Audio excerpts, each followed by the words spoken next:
Okay, hello and good evening, everyone. My name is Jade Chatterboon. I'll be your host for today.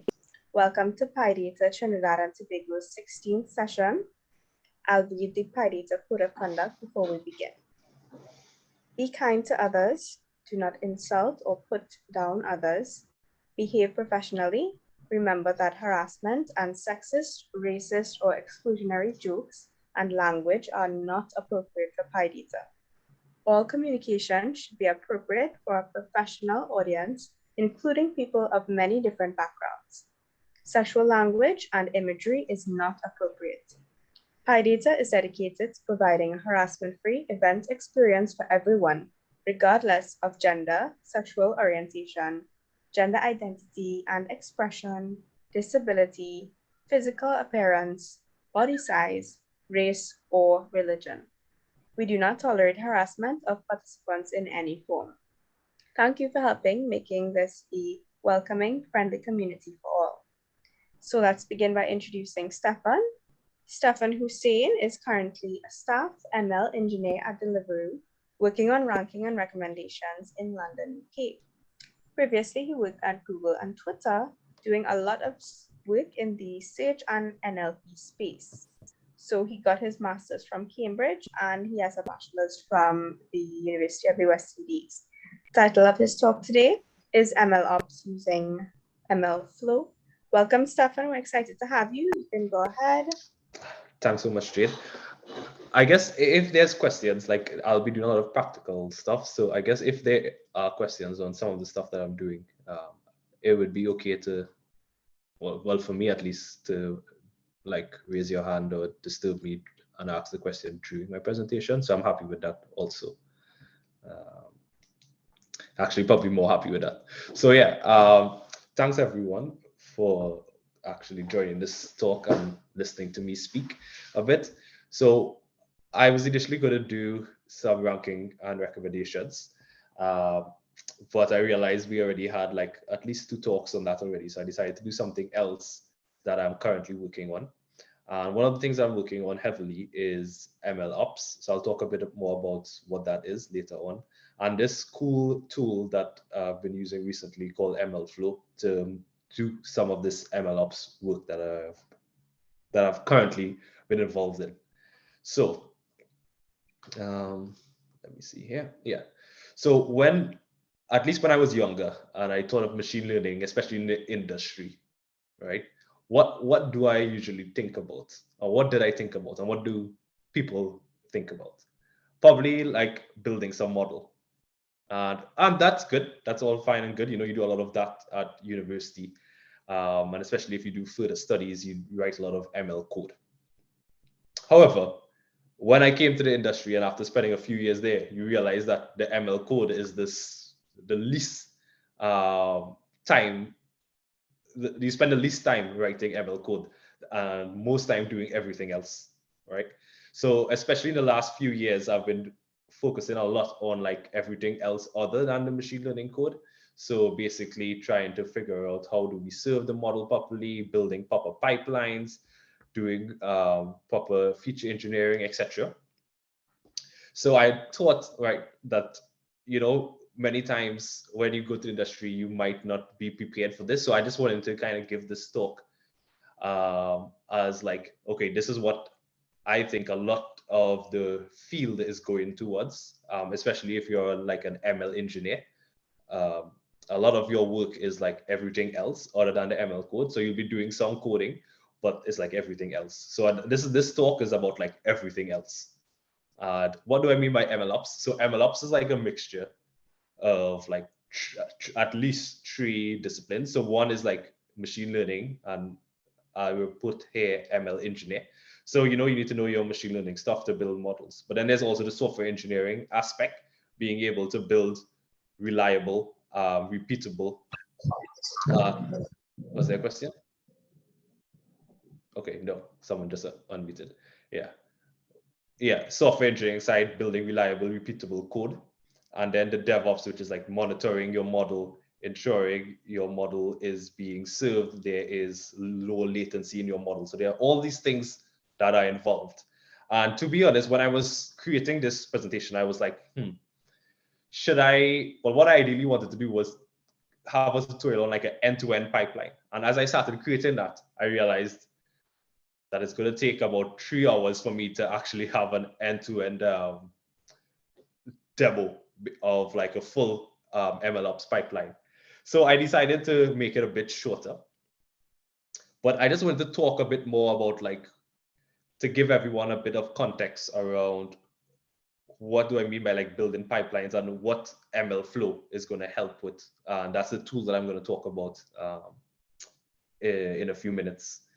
So this is like the current pipeline that most people are familiar with if they have done some machine learning in the past, especially like at university.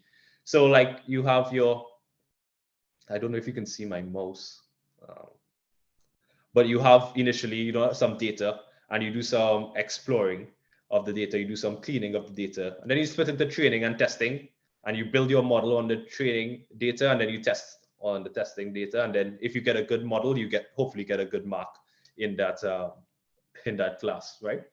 But when you come to the industry, there's a few more steps that are involved, right? So another step that is involved is you have to, okay, you got a good model. The next thing you have to do is like package this model, because so if a model works on your laptop, it doesn't mean that it would work in another environment that you're probably going to put your model in, right? So you have to ensure that you kind of like Dockerize your dependencies, right? And then you also have to store this model somewhere, right? So you have to put this model in a place where when someone queries, for example, an API with your model, you can return the response. So you need to have your model stored somewhere, and you need to be able to like put the model in like a staging environment, or a production environment. So all these things you have to think about when you're starting to think about machine learning in the industry. And then also you have to think about monitoring and logging, as I mentioned earlier. So it's great, you got your model into production, but that's not you're not finished then. You have to keep ensuring that your model is reaching a certain accuracy all the time. You have to ensure that your model is serving requests within a timely manner. You have to ensure that your model is not eating up too many resources like memory or CPU usage. So all these things have to be dealt with. And that's why I said, like, if I was to go and show you guys an end-to-end tutorial or MLOps, it would probably take 3 hours, because there are lots of stuff involved in it. But I wanted to narrow the scope just slightly with MLFlow. So basically, MLFlow, as we'll see in the next slide, they do 4 main things currently. One is tracking experiments. So typically, when you run your experiments, you tend to run it either locally on your machine, and you run a few times, you get the best model, and then maybe you might upload that to some environment, right? But what this does, MLFlow, is that every time you run experiments, it's going to store all the code and data and results. The second thing it does is that what I mentioned, where if you run something on a local machine, it doesn't mean it's going to run somewhere else in someone else's laptop. So this MLFlow projects, it actually does that wrapping up for you nicely in a neat format so that it can run in any other environment. Then MLFlow models. So this basically allows you to create models for serving requests, right? And then registry. So this is pretty useful because you want to store your models, give it different versions, like version 1, version 2, put some models in production, maybe put some in like a different environment, like just before production, to do some testing. So these are things MLFlow does. And there are some tools that would do the same thing, but MLFlow is really good in the sense that it's open source. So like you don't have to pay for it. That's why I didn't want to do anything proprietary, because there's something similar to this like Kubeflow on that Google Cloud has incorporated into its products, but you have to pay for that to get it set up really nice and easy. And there are a few other tools also. But I wanted to focus on MLFlow because to me, it's quite easy. I've been working with it for a while, and it's open source. Are there any questions so far? No? Cool. Okay, and this is just to give you an idea of like an end-to-end MLflow pipeline, not an end-to-end MLOps pipeline, just MLflow. So the cool thing about MLflow, as I mentioned, is it's open source and it can take any library. So any machine learning library you can imagine, it can it could it can work with. So it can work with TensorFlow, PyTorch, XGBoost, Keras, sklearn, Spark, anything that you can imagine, almost anything it can work with. And there's a lot more models and frameworks it can work with besides these. And then what we do is that you build your model in this in any framework you want, and then you track. So you keep track of all your runs, all your metrics, etc. Then you can upload your model to a registry, as I mentioned, whether it's like in a test environment or a production environment, and then you can serve your model. So what we're going to do is we're going to do almost everything here except the registry. I'm just going to do a demo of everything except the registry, because the registry, it's a bit long, a bit more involved. So let's get started. So I mentioned these are the 3 or 4 things that we'll be doing. Let's get started on, like, for instance, the MLflow tracking, right? And in MLflow tracking, what we do is that you can have like a Jupyter notebook. You can write your code in a normal Python script, any cloud job. And what it would do, it would track like parameters, metrics, etc. And it would output this in either a UI or some API or any other source or database that you want to store the results in. So it's pretty cool, pretty easy. So yeah. I have this. Yes, there's one quick question. So yeah. This MLflow, is it like an IDE, or is it like an add-on to things like PyCharm and stuff? No, it is a Python library. Right. Okay. All right. No problem. It's just a Python library. So this here is, I have a GitHub. So I'm not super familiar with Zoom, to be honest. So I'll share it here, and then I guess the organizers can share it when they upload it to YouTube or whatever. And you guys can follow along. So here's like the examples of everything that I'll be showing you guys today. So let me start from scratch, because this is what everyone will be doing. So as I mentioned here, what you'll need to do is have like a virtual environment. If you're not familiar with virtual environments, I have some links here, so you can click on them and view it, and then you should install the requirements. So some of the requirements are MLflow, which you asked Stefan, which is just a Python library, and there are lots of other libraries that I wanted you guys to install. So I will clone this repo, and then I will go into it. Can you guys see? Is that big enough? I can make it bigger. Yeah. Cool. Yeah, just a little, maybe about 2 times as big. That way it's easier to view on YouTube. Okay. Is this good, or do you want it bigger still? 2 times larger than this one. Yeah. Cool. Nice, thanks. Nice. Cool. Yeah. So all I did was clone the repo, went into the repo itself. So you could use your IDE, whatever you want to use. I will use the IDE. I tend to use Vim, but I'll use the IDE because most people like to see it in some kind of IDE. So let me just get it here. Cool. So if you, again, let me just zoom in a bit more, I guess. Yeah. So as you can see, we have like the examples folder. We have a few examples. I don't know if we'll get through all the examples today, but the main one I want to talk about is this sklearn elastic.NET wine folder. Wine as in to drink, not Trinidad colloquial term for wine. So we can go to the IPython notebook. and we can run everything here. So I'm going to go through it slightly quickly, this initial bit here, because it's not too much to talk about.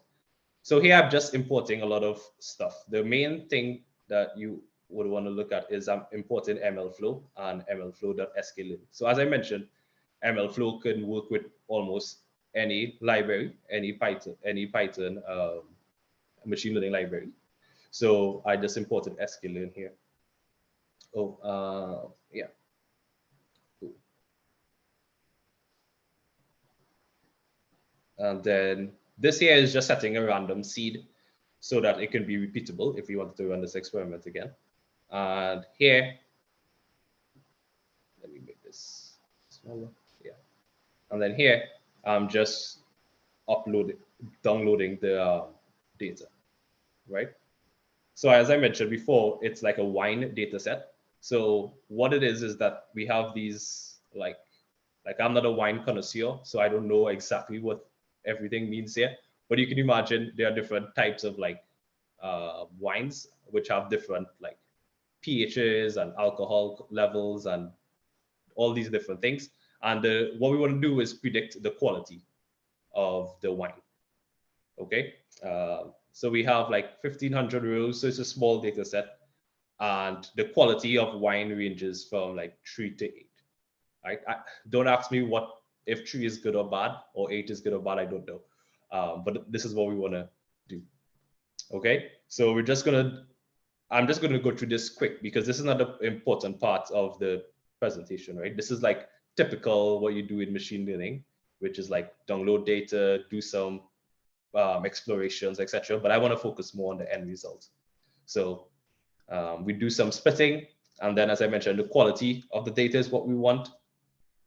So for our training data set, we drop that column, and for our predicting, so for our training data set with respect to the input into the model, we drop that column. But for our expected output is the quality, so we actually keep that column for the output. And then we have some evaluation metrics. So because it's a classification problem, we have like evaluation metrics like precision, recall, and F1 score. If you don't know much about it, don't worry too much. Just know the closer to 1 it is, the better. And then here, some interesting things. So I use the model called Logistic Regression. And there are some hyperparameters for logistic regression. Again, I'm not going to get too involved into it because that's not the point of this workshop here. But you can take a look at like sklearn documentation to see what the hyperparameters does. So here we have 2 hyperparameters, L1 ratio and max iteration. So max iteration is like the number of times you're going to run this, and L1 ratio is like those of you who are familiar with machine learning would know that it's a regularization tool. If you're not, don't worry too much. So here's where the cool bit starts.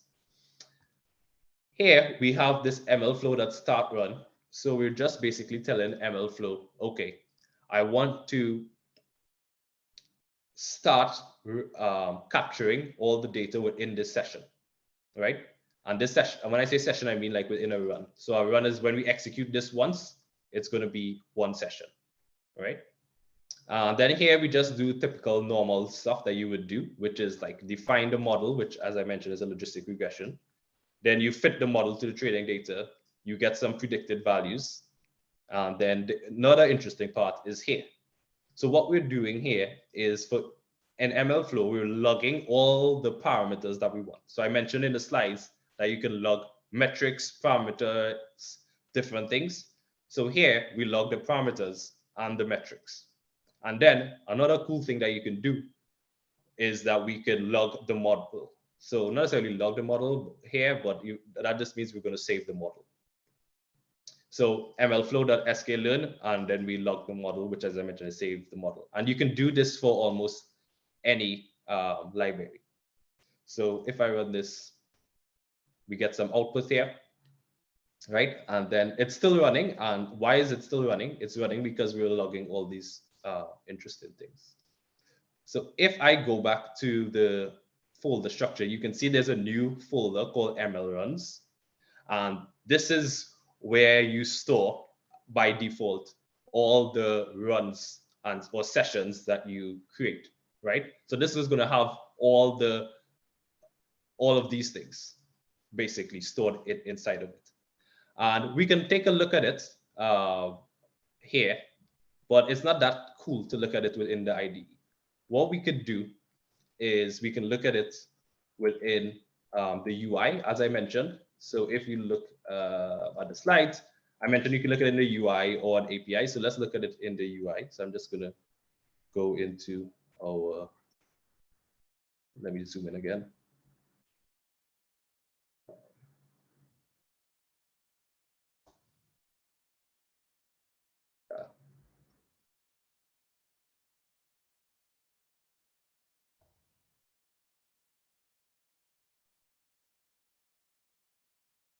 Cool.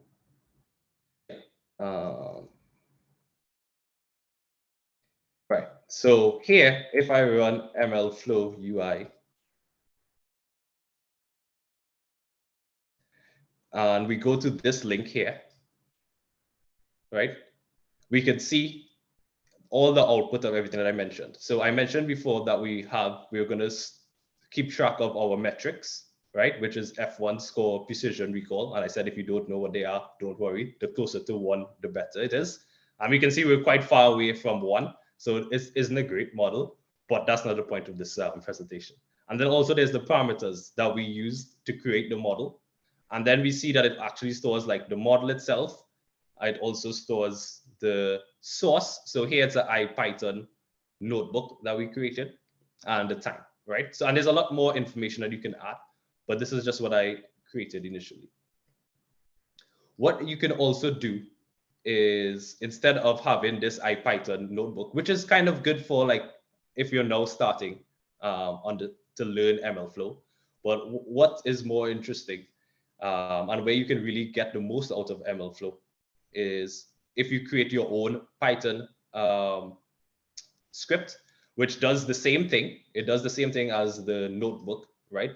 But the only difference this time is that we want to capture the 2 hyperparameters as variables, right? And I'll just show you what I mean by that. So if I go into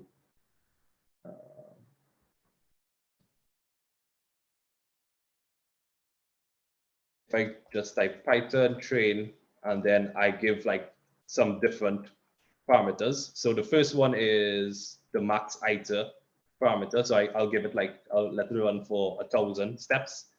And then I'll let the L1 be 0.4 or something like that, right? So that's the only difference. It's the same thing. I just formalize it into a script. And you can see here it runs, and then it's taken a little while just to log everything to MLFlow. And if we go back to our nice UI, I can zoom in a bit, I guess. We can see that it stores this training also. So you can see it has like the max iterations, the L1 ratio that we did, and also it has like the source. So this time it's not trained in a notebook, it's trained in a file called train.py, right? So it's some pretty cool stuff that we get right out of the box here. And you can imagine at production, when you're running this in an actual industry, it's pretty good to have this lineage of like all the training steps, all the all the training sessions that you run, and what were the outcomes of it, rather than having it on your local machine and no one else is able to see it. So this is really, really cool, I think. And then you can do like different things, like you can sort by like one particular metric. You can do many different things. So I just want to talk about the next step. So I mentioned like this MLFlow tracking. Then there's the MLFlow project, which I mentioned you can like package everything. So right now we're running all these files like the notebook and the iPad and the Python file on our local machine, right? With our local dependencies and versions of files, right? Of libraries, sorry. What if we could package it up similar to like how they do in Docker, and use this to run on all the machines. So I can show you what I mean by that. So again, if you go to the sklearn elasticnet wine folder, you would see that there's a conda.yaml file. So for those of you who don't know what conda is, I just had a little link here. So it's a dependency manager for Python, right? So it's very similar to virtual environment in Python, right? But it does a few more things in a nicer way, some would say. So what we're going to do here is we're going to basically define everything we need to run our training pipeline, right? So everything that I needed to run in this notebook or within the Python file, I'm going to define here. So I need Python 3.7. I need pip. And why do I need pip? Because I need pip to install scikit-learn, MLFlow, and pandas, right? So this is just going to define everything that you need. And then you can define the specific version of each of these if you want. And lastly, what MLFlow does is we have this ML project. So once you have an ML project in a folder, right? I'll show you what it does in a sec. But what you can get from here is that we say we want to create a conda environment, so a Python virtual environment, and we reference that YAML file that we just spoke about. And then we basically, do we have any hyperparameters? And we retain the same two hyperparameters, which is the number of iterations and the L1 ratio. And then we say how we're going to run this particular file. And as you see here, this is the same syntax that I ran in the command line, which is simply Python train.py and then the max iterations and the L1 ratio. So that's all that this is saying here. So this here is what MLFlow picks up, and it will basically pick up this particular file and it will go into conda, package everything, install everything, and then it will run our train.py file for you. So I will show you the command to do that, but I actually wouldn't go through everything because it takes a little while for it to actually install and package everything. So let me just actually come out of here. So yeah, MLFlow run. So we want to run this ML project. So that run triggers this ML project file here, basically. And we say we want to run that ML project with, and dash p is like the parameters. So you can say max iter equal to 10, for instance, and then dash p, it's L1 ratio equal to 0.1 or something like that. And then I'm not going to let this run all the way because it takes a long time, but you can see it's starting to, oh, it took, probably because I had it uploaded already. So yeah, it actually didn't take that long this time because I think I ran it just before the session. So you guys are lucky.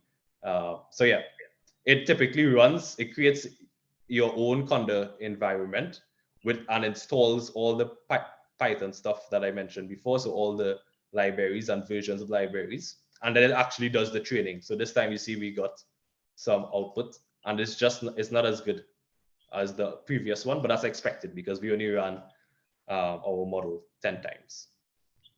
Cool. So you can imagine you can deploy this here into any, so people typically don't, like, you wouldn't package and run your MLFlow locally, right? If it's in production. If it's in production, you're going to go to your compute instance. So that's usually a server in the cloud. So on Google Cloud, it's called Compute Engine. In AWS, it's I forget what AWS calls it. But yeah, so there are different servers that you can send and run this command in that will spin up the machine. It will install everything here and run the training. So it's cool. It's very similar to like Docker, but the advantage is that it's all in the MLFlow workflow. So it's pretty easy to do. And then I also wanted to talk about the cool part, which is like actually serving the model. So how do we serve the model? We basically, there are many different ways we can go about serving the model. So we can package the training, as I mentioned before, and then after the model is trained, we can push it to any, depending on how we want to serve our model, whether it's like a Python endpoint or we have our own like Go service, anything you can imagine, MLFlow can push that server to. So I'm just going to show you guys quickly how to do that also. So there are a few ways you can go about doing it, but the best way I can show you is if we go back to our nice dashboard here. I mentioned there are like models and the time. So if you click any particular run, what's really neat is that and all this comes for free basically in MLFlow, is that you get the model artifact already stored and you get the location of it, as I mentioned before. And you get a few other stuff like information about the model, like if you wanted to create your own ML project with this, like what are the dependencies that you need. So you get a really good, a really nice output, right, for basically doing a few lines of code. But the interesting thing here is the model, right? Because I said we're going to serve the model. So if I copy the parts of the model and I come back to our folder here, I will just do MLFlow models serve.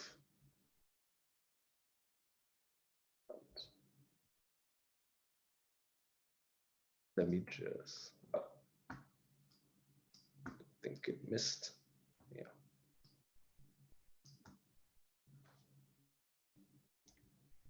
I don't know what that is. MLFlow models serve -m.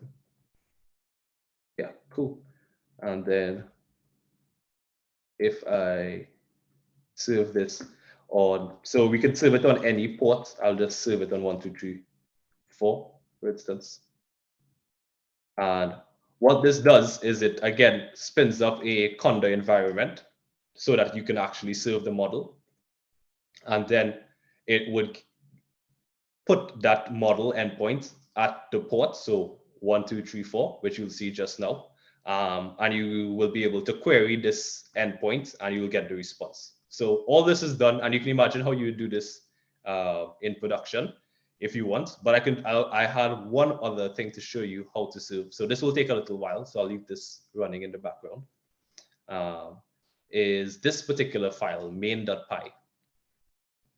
So I'm using one other library called Fast API, right? So I'll just have it here for you guys to see. So it's just basically a Python framework. So you can imagine something, those of you who know Python a bit well on how to create frameworks in Python would know stuff like Django and Flask.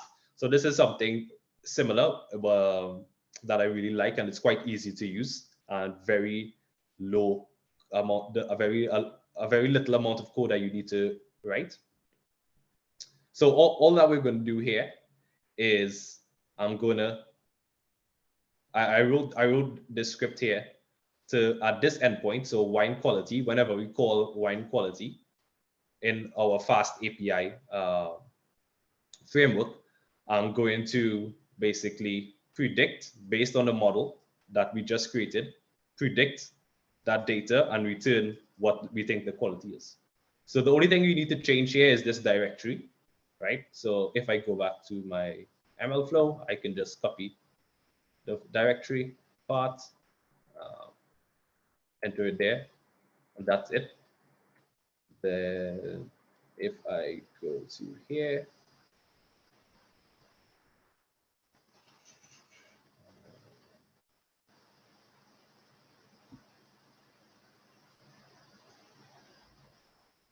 come out, right? I could use this.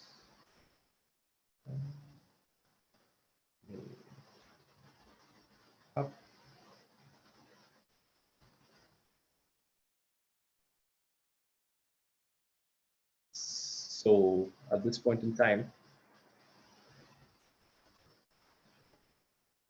and so what we just did is we ran our MLFlow model. I copied the output of the model and put it into this fast API endpoint. So this is typically what you would do in production, right? You would have your own framework that you want to create. In this case, our framework is in Python and it's called Fast API. And you want to put your model there. You wouldn't do it exactly like this. You might store your model in a more persistent storage rather than on my machine. And if I go back to this nice UI that we have, we put our model in this wine quality endpoint. So you can just try it out. And then here is like all the possible parameters that you can have. And we can execute it. Yeah, cool. And the last thing that I wanted to mention is, well, there are a few other examples that you can look at, but I don't want to spend too long on it, is the hyperparameters. So you can run a lot of hyperparameters. So for example, oh, I stopped it. Yeah, I stopped it. UI.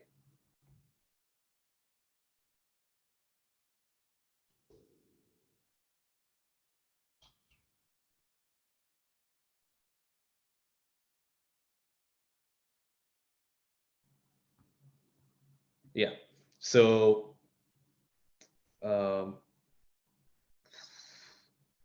where was I?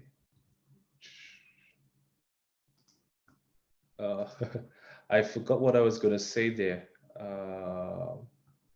But yeah, okay. Oh yeah, hyperparameters. So yeah, so here we have one particular run of one instance we ran it on IPython and we ran it on in a Python file. If you want to do hyperparameter tuning, which we tend to do in production all the time, what that would do is within one of these sessions, it would have a drop down. And I'm not going to run it now because it would take very long to run the hyperparameter tuning, probably like 5-10 minutes, and we don't have time to wait for that.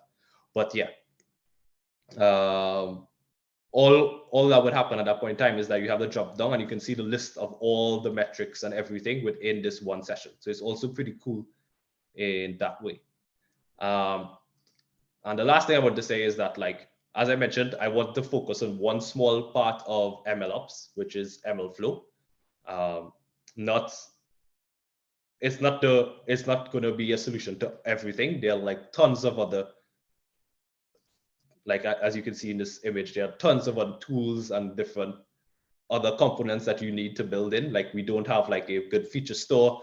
We don't have like CI/CD incorporated. We don't have like a good data warehouse. So I couldn't create all these things, but these are all important things as part of your MLOps workflow. And I just wanted to show like MLFlow, how you can like have all these things put at a production grade level quite easily, and how you can scale it. So yeah, that's basically it. Do we have any questions?